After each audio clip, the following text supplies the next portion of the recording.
தலைப்பு என்ன? மகிழ்ச்சி. ஓ, தலைப்பே மகிழ்ச்சியா? ரொம்ப அழகான ஒரு தலைப்பு, மகிழ்ச்சி அப்படிங்கிற தலைப்பு. இந்த தலைப்புல அன்று அப்படின்னு ஒருத்தர் பேசணும், இன்று அப்படின்னு ஒருத்தர் பேசணும். அன்றுன்னு யார் பேசுறா? அன்றும் இன்றும் சுற்றில மகிழ்ச்சி அப்படிங்கிற தலைப்புல அபிகாசினி அன்றைய மகிழ்ச்சி குறித்து பேச இருக்கிறாங்க. ஒரு உற்சாகமான கைத்தட்டல்களோடு. மகிழ்ச்சி என்ற உணர்ச்சி இல்லை என்றால் வாழ்க்கை சுமக்க முடியாத பெரிய சுமையாகிவிடும் என்றார் பெர்னாட் ஷா. நாம் அனைவரும் மகிழ்ச்சியை தேடியே ஓடிக்கொண்டிருக்கிறோம். மகிழ்ச்சி குறித்து சமீபத்தில் ஓர் ஆய்வு உலகளவில் நடத்தப்பட்டது. நாம் விரும்பி செய்யும் செயல்களால் 40% மகிழ்ச்சி, நமக்கு பிடித்தவர்களுடன் இருக்கும்போது 50% மகிழ்ச்சி, அதே வேளையில் பணத்தால் கிடைக்கும் மகிழ்ச்சி வெறும் 10% மட்டுமே என்கிறது இந்த ஆய்வு.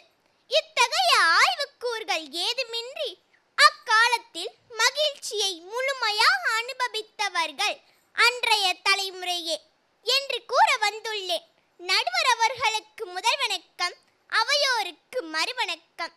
நடுவர் அவர்களே, அன்றைய காலத்தில் ஆடம்பரம் இல்லாத வீடு, வீட்டையொட்டிய திண்ணை, எதிரே வேப்பமரம், வேப்பமரத்தின் கிளையில் தூரி, தூரியின் அருகே கிட்டி, கோழிக்குண்டு, கபடி, சொட்டாங்காய் விளையாடும் நண்பர்களும் நண்பர்களின் வீடுகளும் இருந்தது. நடுவர் அவர்களே, அன்றெல்லாம் யார் வீட்டிலும் தொலைக்காட்சியே இருக்காது. பஞ்சாயத்து டிவியில் ஊரே உட்கார்ந்து ஒளியும் பார்த்து மகிழ்ந்தார்கள். அரை மாத்திரை ஒரு மாத்திரை என பாட்டிலில் வைக்காமல் எதுகை மொழியை பாட்டிலே பாடி ஆடி மகிழ்ந்தனர்.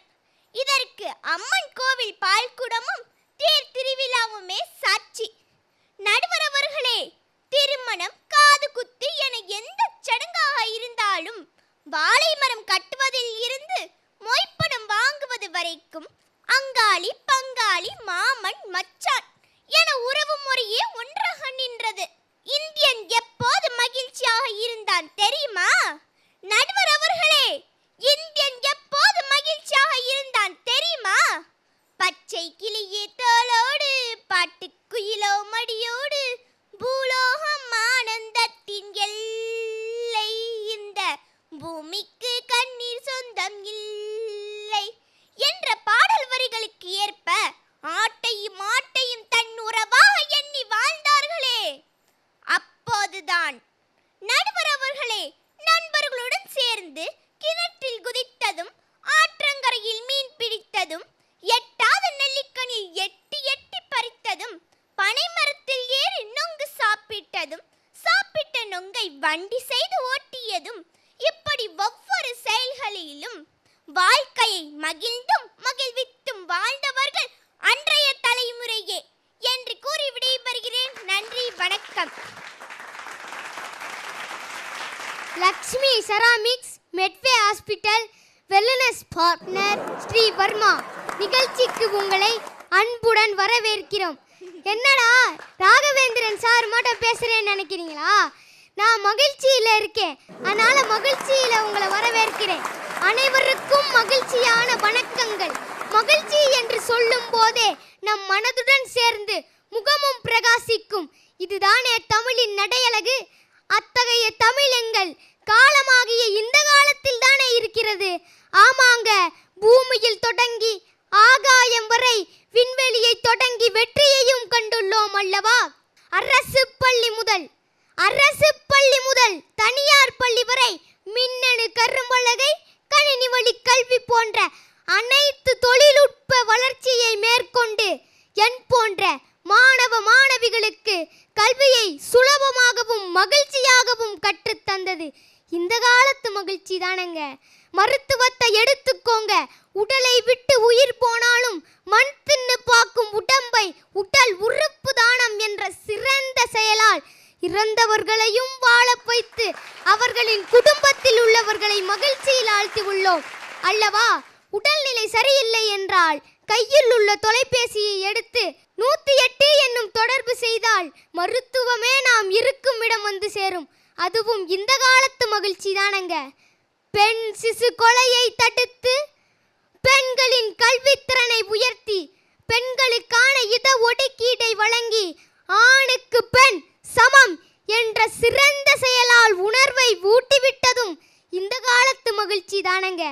உலகத்தை சுருக்கி உள்ளங்கையில் வைத்திருக்கும் விஞ்ஞானமும் இந்த காலத்தில் தானங்க. செய்தி தொடர்பு மட்டுமின்றி துரித பண பரிவர்த்தனை, உலக நிகழ்வுகளை உடனுக்குடன் தெரிந்து கொள்ளவும் இந்த காலத்தில் தானே முடிகிறது. அதுவே இந்த காலத்து மகிழ்ச்சி தானங்க. கண்ணுக்கே தெரியாத கிருமி கொரோனா என்னும் பெரிய வைரஸாக பரவி உலகத்தையே அழிக்க வந்தது. அப்பொழுது சின்ன ஊசியால் அந்த கொரோனாவையே அழித்தது இந்த காலத்தில் தானங்க. நான் தற்போது இல்லை இந்த சுட்டிகள் எல்லோரும் தற்போது தமிழ் எங்கள் உயிர்மை சுட்டிகள் என்னும் நிகழ்ச்சியில் சங்கரா டிவியில் பேசுவதும் இந்த காலத்து மகிழ்ச்சி தானங்க. நன்றி. அழகான இந்த 2 செந்தமிழ் செல்லங்களும் ஒரு அற்புதமான உரையை இந்த மன்றத்தில் வழங்கி இருக்கிறாங்க. ஒரு உற்சாகமான கைத்தட்டல்களால் அவங்க முதல்ல பாராட்டுவோம். மகிழ்ச்சி அப்படிங்கிற தலைப்பில் ரொம்ப மகிழ்ச்சியாக 2 பேரும் பேசியிருக்கிறாங்க. இடையில என்ன எதுக்கு உள்ளே இழுத்தாருன்னு தெரியல. அந்த அளவுக்கு மகிழ்ச்சியில் கவினேஷ் பிரபாகரன் பேசியிருக்கிறாரு. அபிகாசினி ரொம்ப அழகாக பேசியிருக்கிறாங்க. 2 பேரும் எப்படி பேசினாங்க அப்படிங்கிறத நடுவர்கள் கிட்ட கேட்டு தெரிஞ்சுக்கலாம். முதல்ல அன்பிற்கினிய அண்ணன் சொல்லின் செல்வர் மணிகண்டன் அவர்கள். அன்புக்கினிய பார்வையாளர்களே, எனக்கு ஏன் வம்புக்கு இழுத்தாங்கன்னு தெரியலன்னாரு. அதான் அது எனக்கு மகிழ்ச்சியாக இருந்தது. ஒரு பேச்சிலேயே ஒரு நகைச்சுவை உணர்வை கொண்டு வந்திருக்கிறார். அதுக்கு பாராட்டு. இந்த குழந்தைக்கு தனிப்பட்ட முறையில் எல்லாரும் ஒரு கைத்தட்டு கொடுக்கணும். நன்றி ஐயா. அந்த காலத்தில் என்னென்ன விஷயம்லாம் இருந்ததுங்கிறத பட்டியல் போட்டு நல்லா அந்த ஒரு சிறுமிக்குரிய வயதுக்குரிய உடல் அசைவு மொழியோட பேசினது மகிழ்ச்சி. என்னை பொறுத்த வரைக்கும் 2 பேருமே சிறப்பு. நான் உங்களுடைய பேச்சில் மெய் மறந்ததுனால குற்றங்களை அடுத்த சுற்றில் சொல்லுவேன். இப்போதைக்கு வாழ்த்துக்கள். அழகான மதிப்புரையை அன்பிற்கினிய அண்ணன் மணிகண்டன் வழங்கி இருக்கிறார். தொடர்ந்து மகாகவி பாரதியினுடைய எள்ளு பேரன் கவிஞர் நம்முடைய சிறப்பு நடுவர் அன்பிற்கினிய அண்ணன் நிரஞ்சன் பாரதி அவர்கள். இந்த அவைக்கு ரெட்டிப்பு மகிழ்ச்சி தந்த இருவருக்கும் என்னுடைய நன்றி. நல்ல ஒரு தலைப்பு. முதல்ல அபிஹாசினி, உங்களுடைய கருத்துக்கள் ரொம்ப அழகாக இருந்தது. அதை நீங்கள் ஒரு தங்கு தடை இல்லாமல், எந்த ஒரு தயக்கமும் இல்லாமல், எல்லோரும் முன்னிலையிலும் ரொம்ப இயல்பாக, எந்த இடத்திலுமே யோசிக்காமல் நிதானமாக உங்களுடைய கருத்துக்களை நீங்கள் சொன்ன விதம் ரொம்ப சிறப்பாக இருந்தது. வாழ்த்துக்கள். நல்ல ஒரு எதிர்காலம் உங்களுக்கு இருக்குது என்பது நிரூபணமாகி இருக்கு என்று தான் நான் சொல்லுவேன். அப்புறம் கவினேஷ் தொடக்கத்திலே கவனிக்க வச்சுட்டீங்க. நீங்கள் திடீர்னு இவர் ஆங்கர் ஆயிட்டாரா அப்படின்னு சந்தேகம் வந்துடுச்சு. ராகவுக்கே ஒரு பயம் வந்துடுச்சு. அப்புறம் தான் யோசிச்சு பார்த்தேன், ஏன் நீங்கள் ராகவ செய்ய வேண்டிய வேலையை நீங்கள் செஞ்சு மகிழ்ச்சின்னு சொன்னீங்க அப்படின்னா ராகவே மகிழ்ச்சி தான் போல் இருக்கு. ராகவ அப்படிங்கிற சொல்லுக்கே மகிழ்ச்சி என்று பொருளோ என்னவோ. இதை உணர்ந்து கவினேஷ் சொல்லியிருக்காருன்னு நினைக்கிறேன். கோவையாக கருத்துக்களை சொல்வது இருக்கட்டும், ஆனாலும் அதை ஒரு சுவையாக எல்லாரும் ரசிக்கக்கூடிய விதத்தில், என்ன சொல்கிறது, மனதில் பதியும் விதமாக எளிமையான முறையில் ஒரு ஐயா சொன்ன மாதிரி ஒரு கனெக்ட் உடனே ஏற்படுத்தக்கூடிய ஒரு பாங்கு உங்களுடைய பேச்சில் இருந்தது. அது உங்களுடைய மிகப்பெரிய பலம் என்று நான் நினைக்கிறேன். அதை நீங்கள் தொடர்ந்து தக்க வைத்து கொண்டு மேலும் மேலும் நிறைய இடங்களில் பேசி அதை மெருகேற்றிக் கொள்ள வேண்டும். வாழ்த்துக்கள். 2 செந்தமிழ் செல்லங்களும் இந்த மன்றத்தில் இரட்டிப்பு மகிழ்ச்சியை கொடுத்துருக்குறாங்க அப்படின்னு நடுவர்கள் வாழ்த்தி தங்கள் மதிப்புரைகளை வழங்கியிருக்கிறாங்க. யாருக்கு என்ன விளக்கு, என்ன வெளிச்சம் கிடைக்க போகுது அப்படிங்கிறத இப்போ பார்க்கலாம்.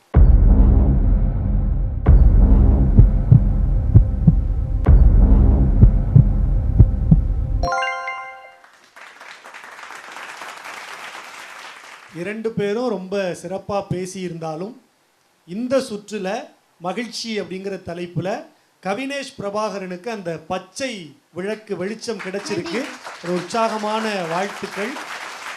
ஆனால் அபிகாசினிக்கு ஒரு பெரிய எதிர்காலம் இருக்குது அப்படின்னு மகாகவி பாரதியினுடைய எள்ளு பேரன் அன்பிற்கினிய அண்ணன் நிரஞ்சன் பாரதி வாழ்த்தி இருக்கிறாரு. இதை விட ஒரு பெரிய வாழ்த்துதல் நமக்கு இந்த வயதில் கிடைச்சிருக்கு அப்படின்னா அது பெரிய விஷயம். இந்த 2 இளம் செந்தமிழ் செல்லங்களும் தொடர்ந்து இந்த மேடையில் இன்னும் சிறப்பான கருத்துக்களை பேச நடுவர் உள்ளிட்ட இந்த மன்றத்தின் சார்பாக பணிவோடு வாழ்த்துகிறோம். பாராட்டுக்கள். நன்றி.